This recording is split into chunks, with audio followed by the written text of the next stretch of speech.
आपका एक path set हुआ है, आप दे देते हैं हारिस रऊफ को। हारिस रऊफ जनाब अपने एक ओवर में 17 रन खाते हैं और वो जो रिक्वायर्ड रन रेट जो 10.66 पे था वो कम होकर 9.40 पे आ जाता है।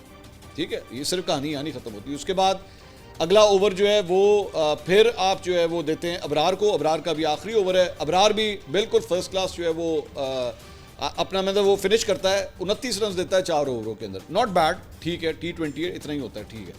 उसके बाद जनाब आप हारिस को उठाते हैं और दोबारा आप लेकर आते हैं शहनशाह अफरीदी को। शहनशाह अफरीदी भी जो है वो सिर्फ अपने ओवर के अंदर 6 रन देते हैं, it is a good over. 18वां ओवर आप दोबारा हारिस रऊफ को पकड़ा दें और हारिस रऊफ जनाब इस ओवर में फिर 13 रन खाते हैं।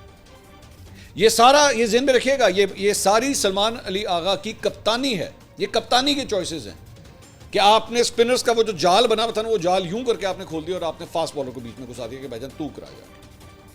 उसके बाद आपके 19 ओवर तक जो है वो 10 का रन रेट जो है वो रिक्वायर्ड है। 137 पे जो है वो 5 खिलाड़ी उनके आउट हो चुके हैं और 6 गेंदों के ऊपर जनाब 10 रन चाहिए और वो आखिर, और 6 गेंदों के ऊपर 10 run is nothing. It is मतलब आप समझ लें कि आप मैच आपके हाथ से निकला हुआ है, आपके पास चॉइस ही कोई नहीं थी। अल्टीमेटली दोबारा आपको हारिस रऊफ के पास जाना पड़ा और वो दे धनाधन हारिस रऊफ को ठा छक्का बजा जाए।